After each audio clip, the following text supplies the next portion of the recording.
본 방송에서 제공하는 투자 정보는 투자 판단에 대한 조언입니다. 방송에서 제공하는 주식의 가치, 가격 상승 및 가격 하락에 대해서는 방송사에서 보장하지 않습니다. 시청자 여러분 안녕하십니까? 최은정입니다. 오늘 국내 증시는 상승과 하락을 오가는 보합권내 장세가 나타나고 있습니다. 현재는 코스피, 코스닥 모두 소폭이나마 오름세를 유지해주고 있는 상황이고요. 최근 코스피 시장에서 대형주들이 줄줄이 52주 신저가를 기록하고 있습니다. 국제유가 상승과 미 연준의 금리 인상에 대한 우려 등으로 투자 심리가 악화되고 있는 건데요. 오늘은 개인 투자자 비중이 높은 대형주들이 왜 이렇게 부진한 것인지 살펴보는 시간 갖겠습니다. 이슈 브리핑 시작합니다. 올해 들어서 대형주의 부진은 더욱 두드러졌습니다. 코스피 시가총액 상위 1위부터 100위로 이뤄진 이 코스피 대형주의 수익률을 보면요. 연초 이후 마이너스 9.99%를 기록하고 있습니다.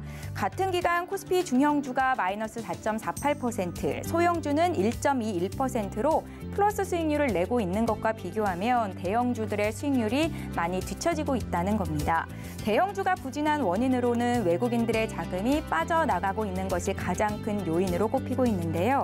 외국인 자금 이탈 요인으로는 금리 인상 등 양적 긴축이 강화되고 있다는 점, 또 달러 강세가 지속되고 있다는 점도 꼽히고요. 여기에 한국의 주력 산업인 IT, 자동차 등 제조업 업황에 대한 부정적인 전망이 나오고 있는 것도 한몫을 하고 있는 것으로 풀이가 됩니다. 연초 이후로 지난 11일까지 외국인이 코스피 시장에서 10조가 넘게 팔았는데요. 종목별로 이 기간 뭘 팔았나 살펴보니까 LG 에너지솔루션, 삼성전자, 네이버, 카카오, 현대차 등 시총 상위주인 것으로 분석이 됐습니다. 문제는 지난해 코스피가 3,000선을 돌파하는 등 주식 투자에 대한 인기가 높아지면서 투자자 수가 1,400만 명으로 늘었는데 그중 개인 투자자의 비중이 99%를 차지하고 있고 또 그들이 가장 많이 가진 주식인 삼성전자를 비롯한 대형주가 약세를 보이고 있다는 거겠죠. 개인 투자자들의 상당수가 지금 장에서 마이너스 수익을 기록하고 있다는 게 가장 큰 문제입니다. 1분기 개인 순매수 상위 종목 수익률을 살펴봤는데요. 삼성전자가 14.76% 마이너스 수익률을 기록하고 있고요. 이어서 네이버, 카카오, 현대차, 삼성 SDI, 두산중공업, 기아, 또 크래프톤, 삼성전기까지 대형주로 구성된 포트폴리오의 마이너스 수익률이 굉장히 눈에 띄고 있는 상황이었습니다. 그럼 국민주로 불리는 삼성전자가 호실적에도 불구하고 이렇게 주가가 부진한 이유는 어디에 있을까요? 주가 부진의 배경을 두고 해석이 분분한 상황인데요. 우선 삼성전자가 시스템 반도체와 파운드리 등의 분야에서 메모리에 걸맞은 혁신을 보여주지 못하고 있는 것 주가 부진의 원인이다라고 분석이 되고 있고요. 증시 수급 측면에서도 삼성전자에 불리하다는 지적이 나옵니다. 외국인 투자자들이 삼성전자 실적과 성장성에 실망을 느껴서 주식을 팔고 있다라는 게 아니라 원자재 가격 상승 직격탄을 맞는 한국 시장 전체에 대해서 비중을 축소하는 과정에 삼성전자 같은 시총 대형주를 팔고 있다라고 분석이 되고 있습니다.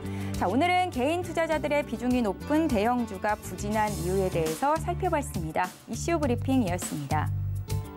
개인 투자자들은 이런 장에서 어떤 투자 전략을 가져가야 할까요? 종목별, 테마별로 이슈에 따라서 등락하는 중소형주 매매를 하는 것만이 답이 될 수 있을지는 잠시 뒤 전문가와 함께 전략자 드리는 시간 갖겠습니다. 마감 임박 60분의 승부 지금 바로 시작합니다.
예, 이슈 분석 시간입니다. 오늘은 글로원 파트너스의 이성웅 이사와 함께 1시간 동안 함께할 예정인데요. 이사님 먼저 인사드릴게요. 안녕하세요. 네, 안녕하세요. 예, 앞서 말씀드린 것처럼 최근에 대형주의 약세가 두드러지고 있는데 앞으로 어떻게 대응 전략을 짜보면 좋을지 이야기를 나누는 시간이 될 것 같습니다.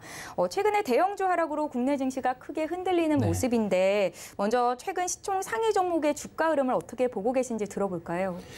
네, 중성주 대비해서 우리나라 대형주들의 흐름이 연초 대비 부진한데요. 예. 지수 자체로 환산을 하자면 9.99% 거래소의 대형주 기준으로 하락이 해 있는 상황입니다.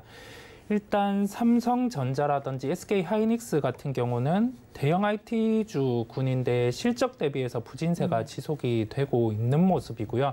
이게 상대적으로 봤을 때 대만의 TSMC라든지 그다음에 미국의 이제 대표적인 장비 업체를 필두로 한 IT 기업들보다 우리나라 기업들 자체가 한 가지 측면에서 보자면 연구개발에 대한 비용 투자라든지 그게 조금 적은 측면이 있겠고요. 단적으로 그러한 요인으로 주가가 하락한다고 하기보다는 가장 큰 점은 수급으로 보입니다. 네. 우리나라 시장을 외국인의 측면에서 바라볼 때는 지표가 환율 흐름이라든지 그러한 부분에서 매수에 대한 메리트가 신흥국 중에서도 상대적으로 있을 때 이런 수급이 유입이 되기 마련인데 지금 원달러 환율의 상승세가 지속이 되고 있는 상황이고요. 네. 환율 같은 경우는 변동성이 크기보다는 환율이 올라가더라도 변동성이 줄어들면은 그나마 시장에게는 괜찮은데 네. 지금은 변동성은 크지 않다 보니까 시장 자체의 그런 지수의 하락이 아주 크게 나타나거나 그렇지는 않거든요. 다만 지금 수급적인 측면에서 원달러 환율을 고려했을 때 뚜렷하게 우리나라 대형주에 대한 그런 가격적인 메리트가 없다 보니까 이러한 현상이 나타나는 것으로 보입니다. 예. 대형주의 주가 부진이 나타나는 것이 일단은 수급 부재가 가장 큰 원인이다. 환율이 1,200원대 위에서라도 안정이 된다면 문제가 없겠는데 네. 변동성이 큰 게 이유가 된다라는 말씀이시죠. 네. 삼성전자는 여전히 6만 전자 늪에서 벗어나지 못하는 모습입니다. 어제 좀 오르는가 싶었는데 네. 오늘 오르는 것도 다 내주고 있고요. 개인 투자자들의 순매수 67%가 삼성전자인데요. 네네. 반도체 업종의 부진이 이같이 삼성전자의 하락을 이끌고 있다 보십니까? 그 반도체 산업 자체로는 저희가 디램 가격의 흐름을 비추어 봤을 때 그렇게 나쁜 수준은 아니에요. 네. 2월 측면에서 반도체 가격, 그 디램 가격 자체가 반등이 나왔었다가 이게 4월에 비추어 본다고 하면은 그때 대비해서 하락은 해 있는 상황인데 이게 현재 지표라든지 그런 점을 주가에 비추어 보기보다는 이제 향후의 기대감이 어떻게 주가에 반영되어 있냐 그 여부거든요. 네. 근데 불확실성이 주가는 상당히 좋아하지 않는데 이게 인플레이션 국면에 있다 보니까 이게 외부 변수 같은 경우가 인플레이션을 촉발을 한 상황이고 이 인플레이션 상에서 원자재 가격 상승이 나타났거든요. 네. 그렇다 보니 이게 성장주에 대한 우려감도 주가에 반영이 되고 있는 구간이기도 하고 이 부분을 감안해서 이제 외국인 매도 같은 경우도 지속이 되고 있습니다. 구체적인 수치로는 올해 외국인이 거래소 기준으로 1.9조 원 이상, 10조 원 이상 거래소 기준으로는 매도를 했고요. 네. 삼성전자 같은 경우를 놓고 봤을 때도 순매도가 지속이 되고 있는 상황이다 보니까 이게 수급적인 요소로도 좀 불안한 상황이 지속되고 있는 모습이고요.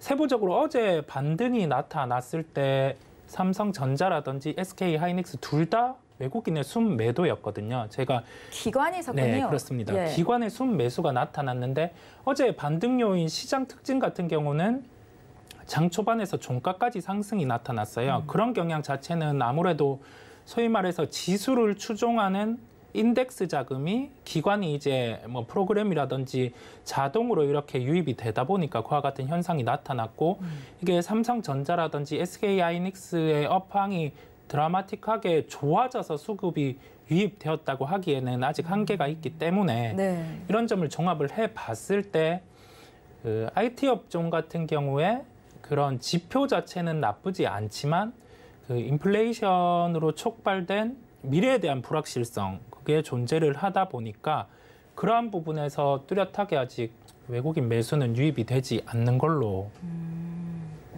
나타나고 있습니다. 예. 네. 매크로 변수로 인한 원자재 가격 상승이 불확실성을 야기했고 때문에 삼성전자의 주가도 발목이 잡혀 있는 상황이다라는 말씀이셨죠. 작년 말과 비교했을 때 이 증권사들의 대형주에 대한 목표 주가가 있잖아요. 네네. 굉장히 많이 하향 조정이 됐더라고요. 그렇죠. 어떤 기업들이 있는지 구체적으로 좀 봐주실래요? 네, 전반적인 순이익 예상치 같은 경우는 대부분 업종이 전년 동기 대비해서는 상향은 되어 있어요. 예, 올해에 대한 경기 그리고 기업 자체를 나쁘지 않게 봤다는 점이거든요. 네. 그런데 이게 변수가 생겨나면은 저희가 그 순이익의 예상치 같은 경우는 뭐 일주일 기준으로 변하기도 하고 한 달 기준으로 변하기도 하는데 저희가 한 달 기준으로 봤을 때는 뚜렷하게 이 순이익의 예상치를 낮춘 업종이 두 가지가 있어요. 첫 번째로 자동차 업종이 있거든요. 자동차 업종 같은 경우는 아무래도 완성차 같은 경우가 러시아에서 직접 공장을 보유를 하고 있기도 하고 여기에서 생산 비중이 약 20% 이내기는 하지만은 이 공장이 가동되지 않으면은 뭐 수출에 대한 불안감이라든지 그러한 부분이 있다 보니까 우리나라의 현대 기아차의 주가 같은 경우가 선행해서 하락을 하는 걸 저희가 확인을 할 수 있었고요.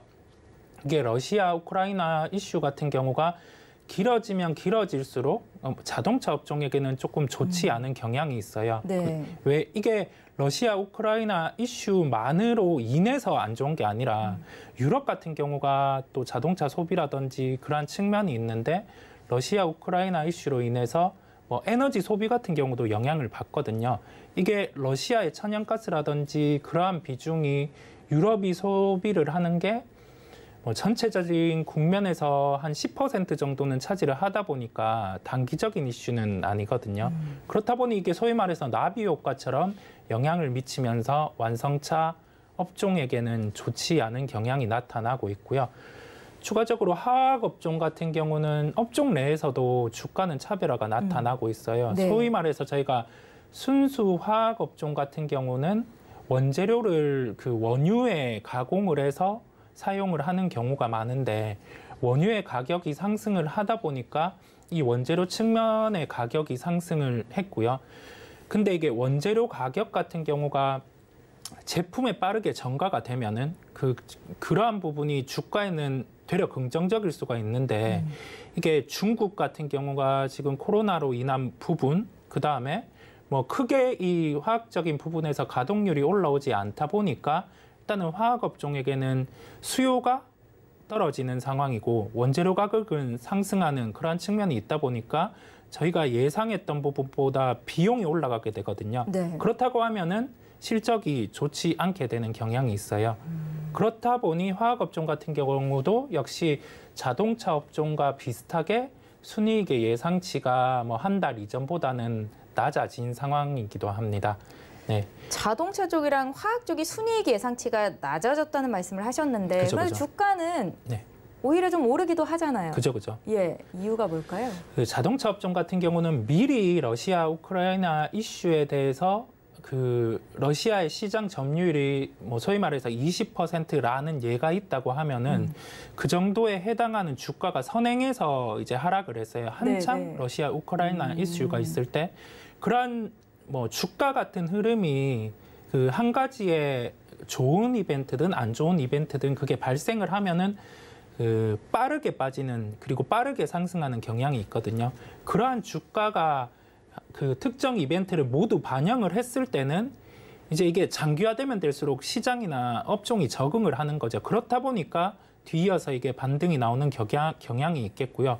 화학업종 같은 경우는 제가 아까 업종 내에서도 종목 차별화가 있다고 했거든요. 네네. 이게 비료와 관련된 사업을 영위하는 기업, 소위 말해서 남해화학 같은 경우는 되려 신고가가 나타나고 있거든요. 이게 비료 같은 경우가 제품 가격에 빠르게 원재료 대비해서 전가가 되다 보니까 네.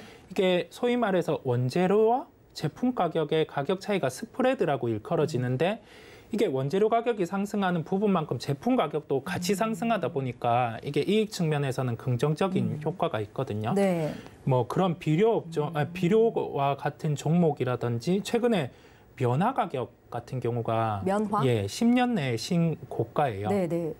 이게 미국의 그런 수요 같은 경우도 좋고 그다음에 면화 같은 경우 원재료 부분에서 재배 같은 경우가 아주 기존보다 타이트하다 보니까 가격이 상승을 했거든요. 여기에서 반대급부로 그 화학업종 중에서 이제 인조면화라든지 이러한 부분을 개발하는 업체들 오늘 같은 경우 반등 나타나면 카프로 이런 걸 예를 들 수가 있거든요. 그렇다 보니 결론적으로 말씀을 드리면 주가가 모든 걸 먼저 반영하고 나서 그러한 이벤트가 길어지거나 소멸에 대한 가능성이 있을 때 먼저 선행해서 반등하는 경우가 있고요.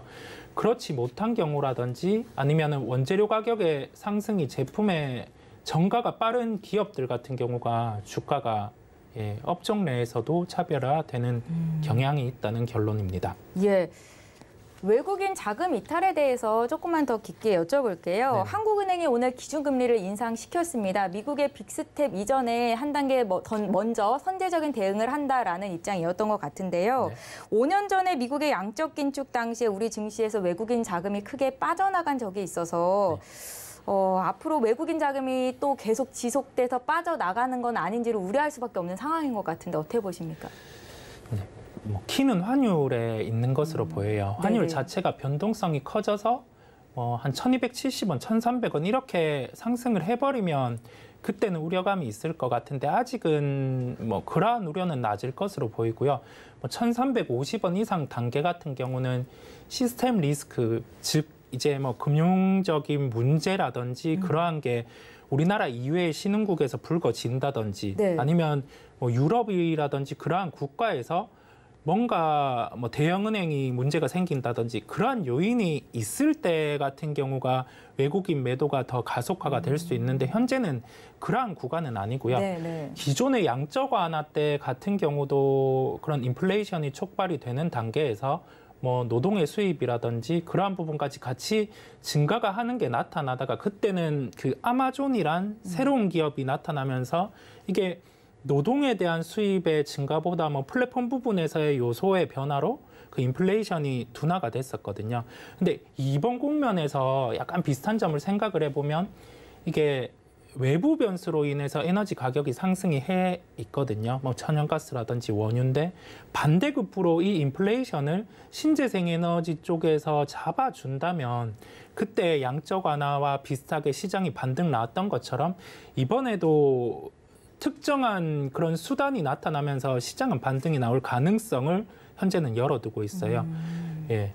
결론적으로 외국인 수급 같은 경우는 현재에서 추가적으로 매도는 나올 수 있지만은 그런 시스템적인 리스크가 생겨서 나오는 매도가 아니라 신흥국 단으로 자연스럽게 나오는 걸로 알 수가 있겠고요. 금리 인상 국면에서도 무조건 시장을 두려워하기보다는 이게 적응이 된 단계의 마지막에는 시장이 강한 반등이 나타났었거든요. 그렇다 보니까 저희가 이 금리 인상에 대해서 자연스럽게 시장에 풀린 돈이 이제 회수를 들어가는 단계구나라고 받아들이고 대응을 하시면 될 것 같습니다. 네, 잘 알겠습니다. 일단은 환율이 지금 1,200원대에서 좀 안정이 돼야 외국인들의 매도도 여기서 그칠 가능성이 있다라는 말씀을 주셨고요. 이사님도 매매하시죠?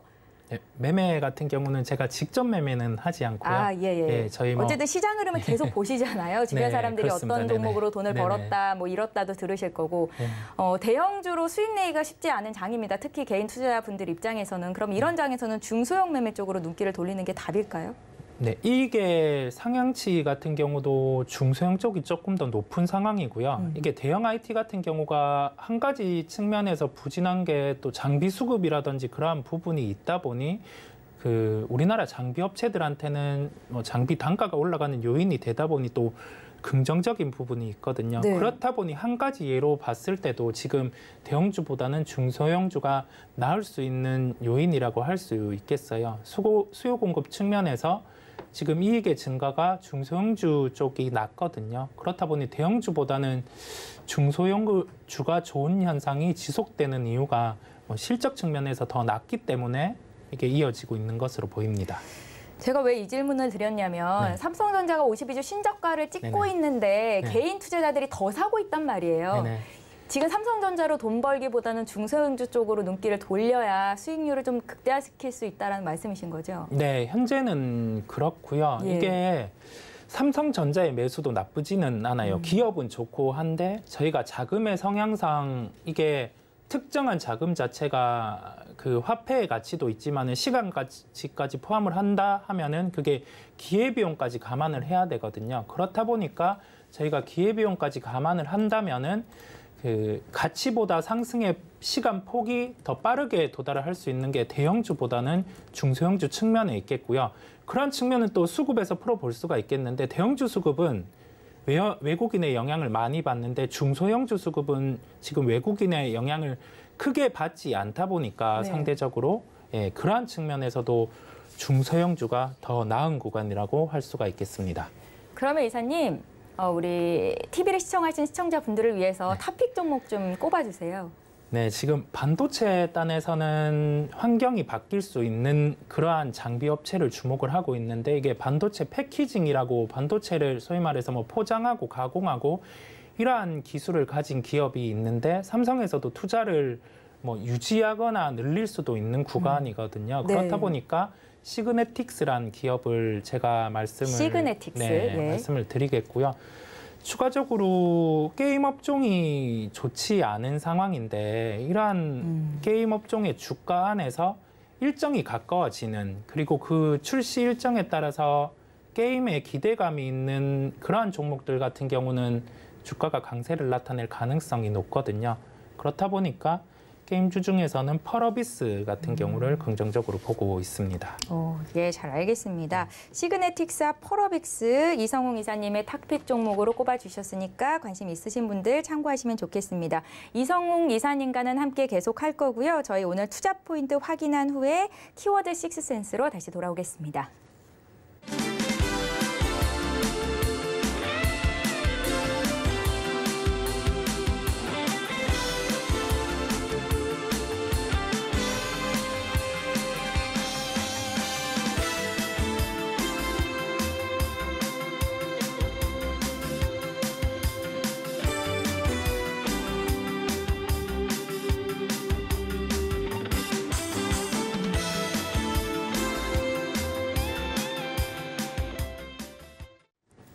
예, 이제 마감이 임박했습니다. 한 15분 정도 앞두고 있는 상황인데요. 특징주 만나보는 키워드 식스센스 시간 이어가겠습니다. 이성웅 이사님과 함께하고 있고요.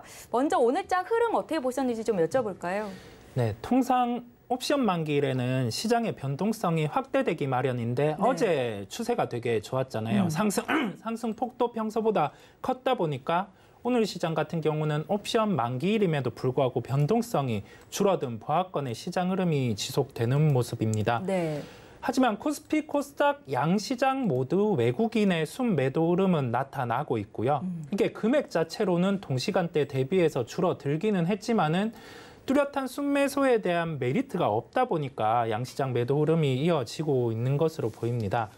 업종 같은 경우를 살펴보면은 오늘 다시 한번 불거졌죠. 애플카 이슈가 불거지다 보니까 LG이노텍이라든지 MC넥스, 만도와 같은 자율주행과 관련된 사업을 영위하는 종목들의 주가가 강세를 나타내고 있고요. 네. 이러한 부분 자체는 LG이노텍이라든지 MC넥스, 만도 기본적으로 다 실적 체력은 좋거든요. 이제 기대감이 반영되는 구간이다 보니까 이러한 부분이 애플카가 어떤 업체가 만든다라고 얘기가 마무리로 나오지 않으면 그 기대감으로 인해서 주가는 추가적인 상승을 할 가능성이 높을 것으로 보입니다. 그리고 오늘 금리에 대한 이슈가 있었는데요. 기준금리가 0.25% 인상을 한 이제 1.5%가 되었거든요. 네. 근데 시장에는 이제 금리 인상에 대한 부분, 특히 우리나라 같은 경우는 예상이 되었던 부분이다 보니까 크게 시장은 흔들리지 않고 보합권을 유지를 하는 모습이었습니다. 네. 향후에 저희가 금리에 대해서 생각을 해볼 건 미국이 현재 한 달에 50bp 정도에 대한 금리 인상은 시장에서도 용인을 하고 있는 단계거든요. 그다음에 우리나라가 기다렸던 미국의 물가 지표 같은 경우도 현재의 그 물가 인상을 다 반영하고 나온 수준이었어요. 그렇다 보니까 그 뒤로 미국 시장이 반등이 나왔고 우리나라 시장도 뭐 약하지 않은 모습으로 이어지고 있거든요. 네. 그렇다 보니까 현재 국면에서는 이제 미국도 그렇고 우리나라도 그렇고 본격적으로 1분기 실적 발표 시즌이에요. 그렇다 보니까 실적이 발표되는 기업의 실적을 중심으로 살펴봐야 할 것으로 보입니다. 조금 쉽게 여쭤볼게요. 시장이 좋아지는 겁니까? 이게 지수로는 딱 확정을 짓기가 힘들 것 같아요. 상승을 한다, 하락을 한다라고 하기보다는 네. 이게 업종별로 차별화가 나타날 가능성이 높을 것으로 보입니다. 1분기에 대한 기대감이 높은 업종들 같은 경우가 실적이 잘 나오지 않는다고 하면 그 업종 같은 경우는 하락을 할 수가 있겠고요. 예상보다 높은 실적이 나온 업종이나 종목들 같은 경우는 그 시장의 하락에도 불구하고 좀 더욱 강한 모습을 보일 가능성이 있거든요. 그 하나의 예로 1분기 실적 같은 경우가 약 1조 3천억 원 정도의 영업이익이 예상이 되었는데 실제적으로 한 1조 8,800억 원을 발표한 LG전자가 있었거든요. LG전자 같은 경우는 그때 시장이 좋지 않았음에도 불구하고 그날 실적 발표에 한 6%의 상승이 네. 나왔고 추가적으로 현재 상승이 나오고 있는 구간입니다. 그렇다 보니 이제 투자자분들께서는 1분기 실적을 잘 체크를 할 필요가 있겠고 이게 실적을 체크하는 팁 같은 경우는 시장의 예상치의 실적을 볼 수가 있어요. 그러한 예상치보다 20% 정도 이상 잘 나온 기업들 같은 경우는 주가가 추가적으로 긍정적인 흐름이 나타날 수 있기 때문에 그러한 점을 꼭 체크하고 가실 필요가 있겠습니다. 네. 업종별 차별화장은 지속이 될 거고 무엇보다 실적이 중요하다라는 말씀 다시 한번 강조를 하셨습니다. 자, 이제 본격적으로 키워드 식스센스 시간을 이어가겠습니다. 6가지 키워드를 뽑아보고 시장의 6가지 특징주까지 짚어보는 시간인데요. 어떤 키워드 선정을 하셨는지 화면으로 먼저 만나보시죠. 예, 정부가 내일 새 거리두기 조정안을 발표할 것으로 알려진 가운데 관련 키워드를 주셨고요. 서울회생법원이 쌍용차 인수 합병 재추진 신청을 허가하면서 재매각에 속도가 붙을 전망이죠. 관련 키워드 주셨습니다. 조이시티가 신작 P2E 게임인 크립토볼 제트온 위믹스의 글로벌 정식 서비스를 5월 11일에 실시한다고 하네요. 관련 소식이 전해졌고요. 애플이 테슬라처럼 중앙 집중형 운영 체계로 운영이 되는 자율 자동차를 개발한다라는 소식 앞서 전해드렸는데 역시 키워드 주셨습니다. 펄어비스의 대표작이죠. 검은 사막 모바일이 4월 28일에 중국 출시를 앞두고 있습니다. 관련 키워드로 꼽으셨고요. 자화전자가 카메라 모듈 부품 사업 신규 시설 투자를 진행한다라는 소식도 전해졌었죠. 예, 키워드 식스센스에서 선정한 특징주를 보겠습니다. 하이트진로, KG스틸, 조이시티, LG이노텍, 펄어비스, 자화전자까지 주셨는데요. 이 중에서 어떤 종목에 대한 의견을 들을 수 있을까요? 화면으로 빨간색으로 불이 켜진 종목들 LG이노텍, 펄어비스, 자화전자 살펴보겠습니다.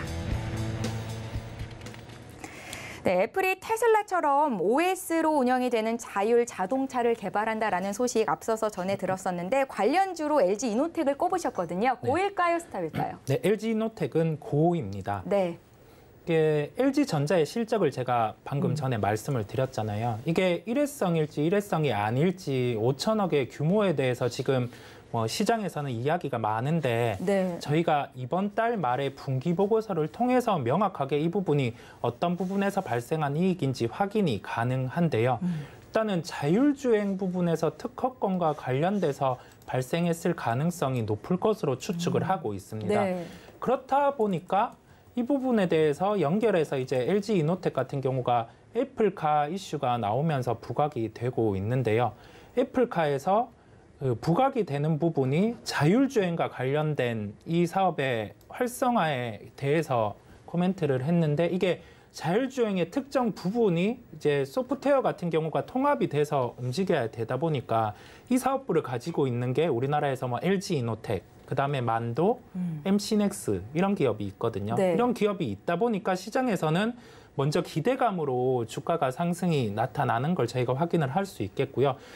아직 논의 중이긴 하지만 이 부분이 주가에 대해서 기대감이 반영이 되는 구간이다 보니까 저는 고로 말씀을 드렸고 기존의 애플의 카메라 모듈이라든지 그러한 부분과 연관이 있는 부분도 있었다 보니 기대감이 계속 반영이 되고 있는 것으로 보입니다. LG이노텍 오늘장에서 7% 가까이 급등인데요. 지금 네. 자리 매수도 괜찮은가요?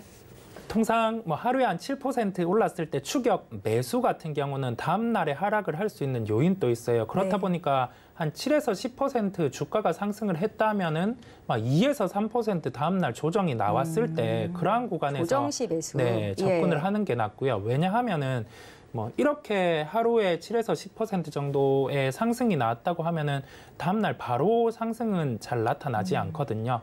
주가가 왜냐하면 그 하루에 그런 상승폭이 컸을 경우에는 다음 날 살짝 하락을 했다가 상승을 하는 경우가 많아요. 그만큼의 모멘텀이 있다면 그렇다 보니까 지금 종가 기준으로 추격 매수를 하기보다는 다음 날에 한 번 더 기회를 보고 접근하는 게 나을 것으로 보입니다. 예, LG 이노텍에 대한 의견 고였고요. 다음 종목 보겠습니다.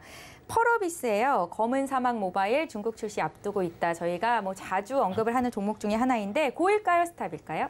네, 펄어비스도 고입니다. 네. 예, 고인 이유가 저희가 주가를 놓고 보면은 이게 기대감이 반영되었냐 아니었냐 그거를 생각을 해봐야 되는데 주가가 좀 지지부진한데요. 네, 그렇다 보니 검은 사막 M의 중국 출시에 대한 기대감이 주가에 크게 반영이 안 된 것으로 보여요. 네. 왜냐하면은 28일에 출시를 앞두고 원래라면 이게 기대감으로 수급이 유입되면서 주가가 상승하기 마련인데 그러니까 게임주는 기대감으로 오르는 게 맞잖아요. 그죠. 예. 예.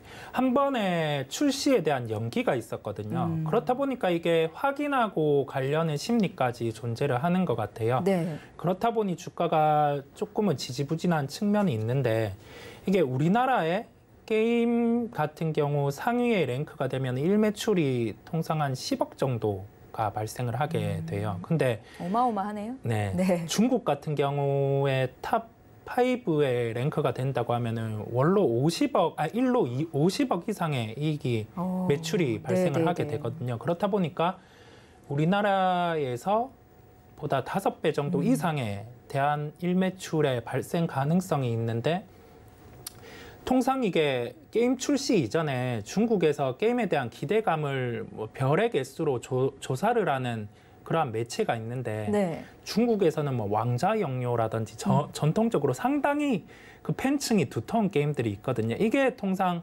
별이 한 7.6에서 한 10점 만점에. 네, 한 8.4였는데 이번에 검은 사막 M이 8.6이었거든요. 그렇다 보니까 여기에 대한 그 중국의 그런 게임에 대해 기대감이 높은 그러한 컨센이 형성이 돼 있다는 거죠. 그리고 이게 4월 28일 출시인데 중국 같은 경우가 노동절이 이제 5월 1일부터 5일로 휴일이거든요. 네. 이게 출시가 되고 중국의 그 게임을 사랑하는 사람들이 쉬면서 충분히 이제 즐길 수 있는. 네, 즐길 예. 수 있는 그러한 심리적인 측면까지 반영이 되다 보니까 저는 뭐 이 게임은 긍정적으로 흘러가지 않을까라는 기대감이. 그럼 펄어비스의 목표 주가는 얼마나 보고 계세요, 이사님? 저는 목표 주가는 정해놓지 않았고요. 네. 이게 만약에 그 중국의 게임 순위 5위로 진입하는 순항이 나타난다고 하면은 현재 주가보다는 20% 이상은 기본적으로 상승을 할 수 있다라는 한 근거가 12만 5천 되겠습니다. 원 정도까지는 충분히 갈 수 있겠다라는 말씀이시죠. 중국의 5위 안에 들어간다면. 네, 그렇습니다. 예, 잘 알겠습니다. 펄어비스 고 의견 주셔서 자세히 투자 전략 여쭤봤고요. 이제 마지막 키워드를 봐야 될 텐데 자화전자예요. 고일까요, 스탑일까요? 네. 자화전자도 고입니다. 네. 오늘 주가가 많이 상승하기는 했어요. 제가 종가 확인은 못했는데 제가 해드릴게요. 나오기 전에 한 16% 이상 상승을 했었던 지금 것 같습니다. 25% 넘게 오르거든요. 예. 네, 상승을 한 상황인데 카메라 모듈 사업을 영위를 하는데 전일 공시를 통해서 1,910억 원의 신규 시설 투자를 했어요. 자기 자본 대비해서 60% 이상 투자를 하는 건데 이게 통상 증설에 대해서는 기존에는 뭐 전방의 납품업체 그런 것보다는 뭐 우리가 사업이 나아지니까 투자하는 경우가 많아서 향후에 이게 뭐 증설에 대한 고정비가 발생하면서 주가에 부담이 되는 요인이었는데 그러한 파고를 겪다 보니까 그 부품 업체들 같은 경우는 이제 전방에 고객사가 확보된 걸 확인하고 증설을 하는 경우가 많거든요. 그렇다 보니까 그 오늘 같은 경우도 증설이 확인되고 시장이 종목이 반등이 나왔거든요. 네. 이러한 부분 카메라 모듈 부품 사업과 관련해서 글로벌 향으로 매출이 확대될 가능성이 높을 것으로 보여요. 그렇다고 하면은 이 부분에서 기존보다 매출의 확대 그리고 이익의 확대까지 나타날 수 있다 보니 실적에 긍정적인 영향이 나타날 수 있고 25% 상승했음에도 불구하고 고를 말씀드리겠습니다.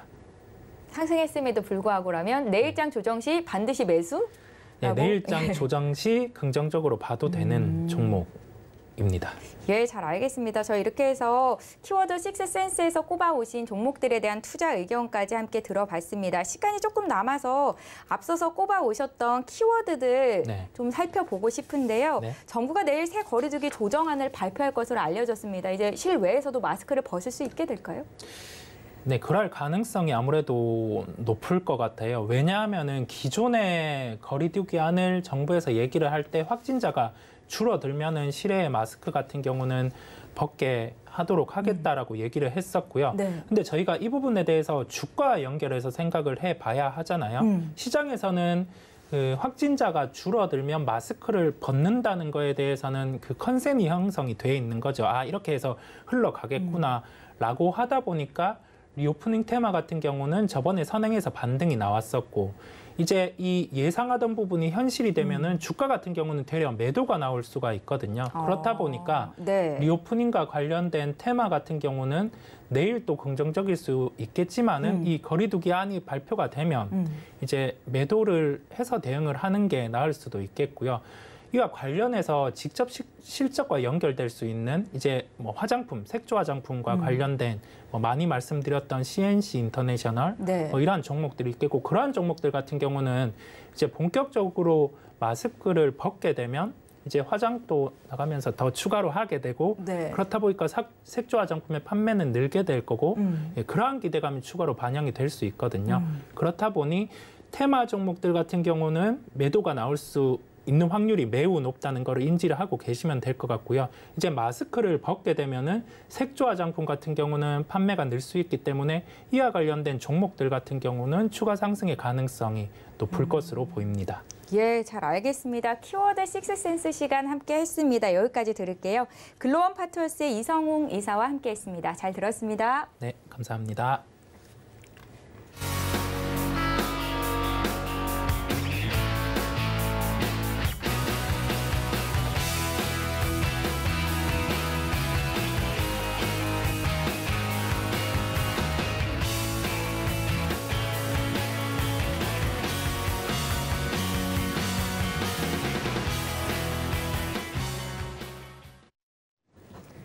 예, 4월 14일 목요일장 마감을 앞두고 있는데요. 마감 예상 체결 지수 살펴보겠습니다. 코스피 시장으로 가보시죠.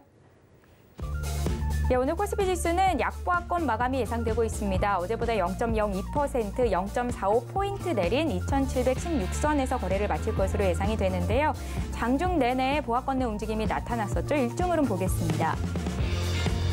네, 장 초반에 상승세가 나타나나 싶었었는데 이내 소폭 밀리면서 거래가 되는데 그냥 뭐 어제 종가 수준이다 이렇게 보시면 될 것 같고요. 수급 상황 보겠습니다.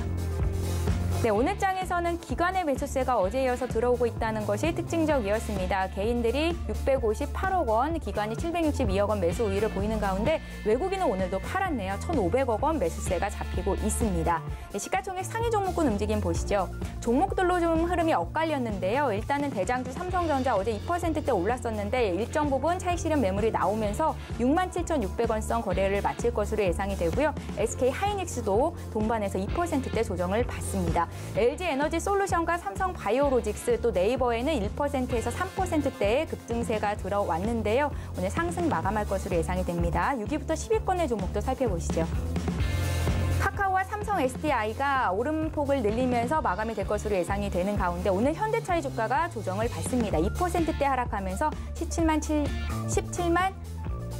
7,500원 거래 마칠 것으로 예상됩니다. 코스닥 쪽도 살펴보시죠. 코스닥 지수는 0.11% 소폭 오르면서 거래를 마칠 것으로 예상이 됩니다. 928.33포인트 예상 체결 지수로 집계가 되고 있고요. 일종 흐름도 살펴보시죠. 코스닥도 오늘 장중 내내 보합권내 흐름이 나타났습니다. 코스피보다는 조금 더 상황이 좋은 흐름 살펴보고 계십니다. 수급 상황 보시죠. 코스닥 쪽에서는 개인 투자자들만이 매수세가 잡힙니다. 738억 원 매수 우위를 보실 것으로 보이고요. 기관과 외국인은 각각 34억 원, 514억 원 매도 우위를 보입니다. 여기까지 보겠습니다.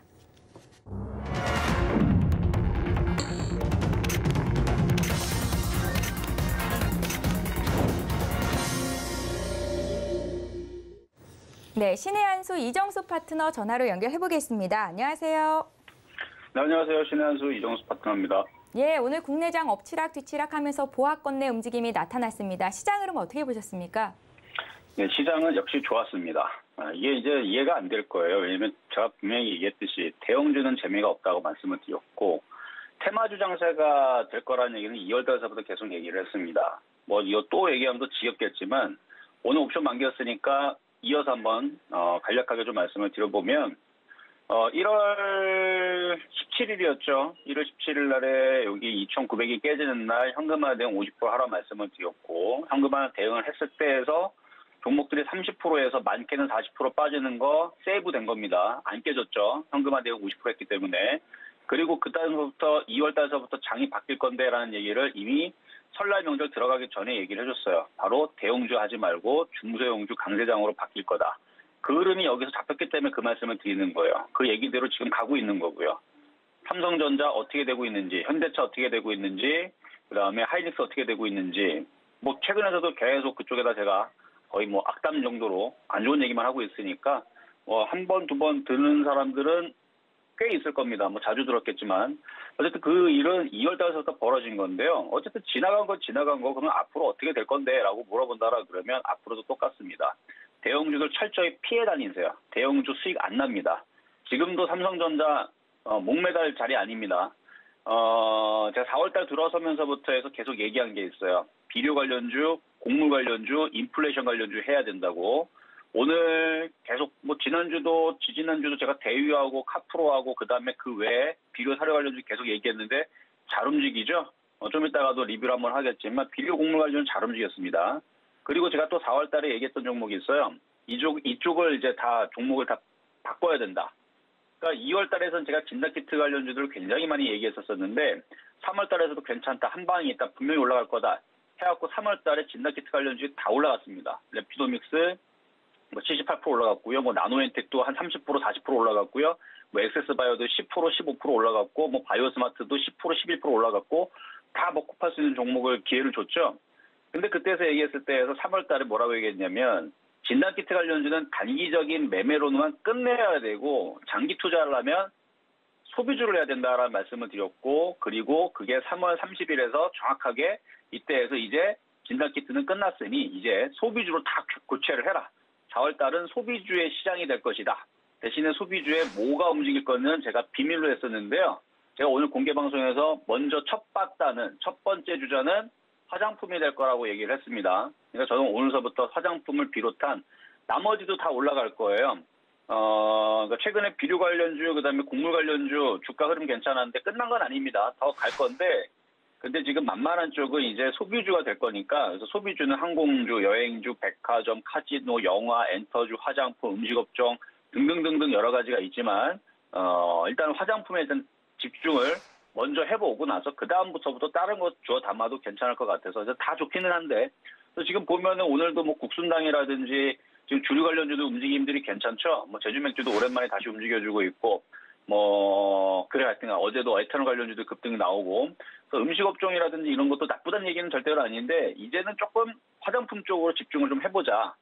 요 얘기를 먼저 좀 미리 얘기하겠습니다. 이걸 꼼꼼 숨겨놨다가 오늘 공개 방송에서 드디어 첫 번째 주자는 화장품이 될 거다라고 얘기했으니까 다음 주 움직임이 어떻게 나오는지 한번 지켜보자고요. 왜냐하면은 제가 2주 내내, 3주 내내 비료 관련주, 사료 관련주 봐야 된다 그랬는데 그쪽이 지금 제일 체감이 좋으니까 삼성전자가 체감이 제일 나쁘죠. 예상한 대로. 대형주도 제일 나쁘고. 그러니까 비료 관련주 움직여서 그 다음은 뻔하다는 얘기입니다. 비료 관련주 오늘 현대사료 상한가 갔죠. 한일사료도 움직였고 그건 나중에 이제 팜스토리라든지 뭐 대주산업이라든지 이지바이오라든지 이지바이오 홀딩스라든지 뭐 카프론 이미 움직였고 이쪽에 있는 이쪽 애들이 이제 움직였으니까 그다음 이제 소비주다. 계속 지금 오늘 소비주 해야 된다는 얘기를 지금 이 시간에서 제가 한 7번, 8번 한 것 같은데 아까도 계속 얘기했거든요. 그래서 소비주 봐야 됩니다. 소비주. 그래서 소비주에 대한 얘기 이따가도 다시 또 얘기를 못한 이야기 좀 이따 얘기할 텐데 자 어쨌든 시장은 오늘 옵션 만기인데도 불구하고 별 그렇게 큰 변동이 없었습니다. 거의 도찌로 마감이 됐죠. 코스피도 그렇고 코스닥도 그렇고. 수급은 안 좋았죠. 왜 안 좋았느냐. 삼성전자 갖다 팔고 하이닉스 팔고 그러니까 당연히 수급은 꼬였지만 대형주만 나쁜 겁니다. 중소형주장은 여전히 좋아요. 현대사료 상한가 갔는데 그리고 그 외에서도 지금 개별 종목도 움직이는 걸 보면 잘한 애들은 뭐 난리도 아니에요 지금. 뭐 일동홀딩스 29%. 이런데 얘는 어제 금방 나왔던 애인 것 같은데 이게 변동성이 심해요. 이거는 이런 걸 묻지 마시고 자화전자. 그러니까 삼성전자만 아니었지 다른 애들은 가는 장이거든요.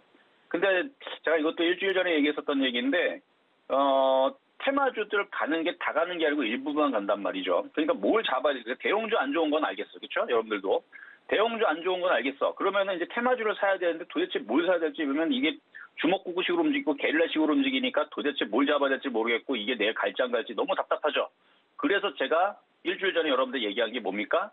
그러니까 초보자들이 그냥 소비주만 해라. 그러면은 소비주에서는 어쨌든 간에 자화전자가 가든 무슨 스페코가 가든 퍼스텍이 가든 뭐가 가든 간에 신경 쓰지 말고 소비주를 갖고 있으면 수익이 날 거다라 얘기했는데 이제 드디어 움직일 수 있을 것 같은 느낌이 드니까 일단 소비주, 기승전, 소비주 이쪽으로 승부를 4월달 그래도 15일밖에 안 남았습니다. 승부를 보시는 게 좋다라는 얘기 좀 더 강하게 말씀을 좀 드려봤고요. 그래서 지수는 계속 박스권이에요. 계속 박스권이고, 어제 그래서 제가 이제 주식을 이제 사야 된다는 얘기를 어제 이제 얘기하기 시작했습니다. 어제. 근데 어제는 예측 매수였고요. 오늘도 예측 매수예요. 그래서 어제 오늘은 예측 매수 구간에 있는 거지만 이제 오늘 밤에 미국 시장이 안 빠지고 양봉으로 받치거나 아니면 우리나라 시장이 내일 양봉이 나오면 그때서부터는 이제 확인 매수로 들어갑니다. 확인 매수의 단점은 좀 비싸게 산다는 것만 있는데 근데 지금 뭐 예측 매수를 미중 들어가도 괜찮을 것 같아요. 그리고 이 정도 말씀드리면서 시장은 괜찮다. 옵션 만기 잘 지났으니까. 자, 그러면 이제 두 번째 오늘의 테마주 이제 빠르게 분석을 해야 되겠네요. 시간이 없기 때문에 뭐 못하는 얘기는 좀 이따 유튜브 방송에서 하면 되고. 자, 먼저는 현대바이오랜드 이제 화장품 관련주입니다. 이름은 원래 SK바이오랜드라고 하면 여러분 기억나시죠? 현대에서 인수했어요. 그래서 이제 화장품 천연 원료 그거를 이제 하는 회사인데 이제 갈 때가 됐죠. 얘도 바닥에서 들어 올리고 있는 중인데 조정받으면 다음 주에서 열심히 공략하시면 됩니다. 이런 게 올라가는 거예요. 완전 바닥에 있죠. 그래서 지금 리오프닝에 대한 얘기, 그다음에 마스크 해제해야 되는 얘기, 뭐 이제 이런 얘기를 나오는데 누가 그래요? 마스크 해제해야 되는 얘기가 나오면은 재료 소멸이라고. 재료 소멸이 아니고 이제 시작이라는 얘기 한 번 더 말씀을 드리면서 이제 마스크 해제하게 되면 이제 화장품들은 이제부터 실적이 더 좋아진다라는 기대감에 더 움직이겠죠. 그런 부분들을 생각을 해서 화장품주들 바닥에 있는 것들 잘 보시고 자 그리고 그 다음은 이제 이지홀딩스인데요. 이지홀딩스. 이거 오늘 아침에서도 제가 이제 표역 종목으로 가지고 나왔던 종목인데 아침 방송에서는 4,330원에서 아침 방송 추천했었습니다. 이것도 바닥에 있어요. 바닥에 있죠. 비료 관련주, 곡물 관련주, 사료 관련주 다 가격 올라갈 텐데 이거 더 올라가야 돼요. 그래서 만약에 조정받으면 사도 괜찮을 만한 패턴인 거니까 바닥에서 정배열로 돌리려고 지금 위로 올라가려고 하고 있는데 비료 관련주, 사료 관련주 쉽게 안 꺾일 것 같습니다. 그래서 이런 거 조정받으면 얘 자회사가 팜스토리, 옵티팜, 그다음에 우리손 FNG, 그다음에 마니커 얘네들이 이 회사의 자회사입니다. 그러니까 그런 애들도 같이 보시면서 이지홀딩스에서 조정받으면 괜찮을 것 같다 말씀을 드리겠고요. 그리고 표역 종목으로 빌렸었던 종목 카프로가 좀 급등을 했는데요. 조금 더 갈 것 같기는 해요. 그래서 지금까지 수익률은 22.4%인데 지난번에 4,000원대에서 3월 2일 날에 추천했던 종목입니다. 4,000원대 추천했는데 결국은 올라갔죠. 그래서 좀 전에 말씀드렸던 이지홀딩스도 결국은 갈 것이다 라는 말씀을 남기면서 자 그럼 시장 정리하도록 하겠습니다. 자 시장 점수는요 80.5. 시장 점수는 조금 많이는 못 줘요. 내일 양봉 나오면 90점으로 갑니다. 시장 점수는 80.5, 매수 포인트는 그래도 90점수 주식 사야 돼요.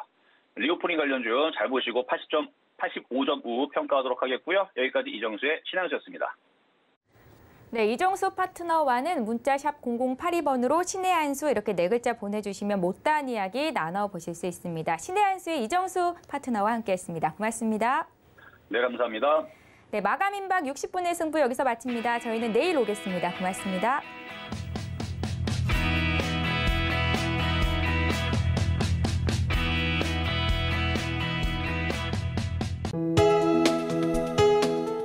본 방송에서 제공하는 투자 정보는 투자 판단에 대한 조언입니다.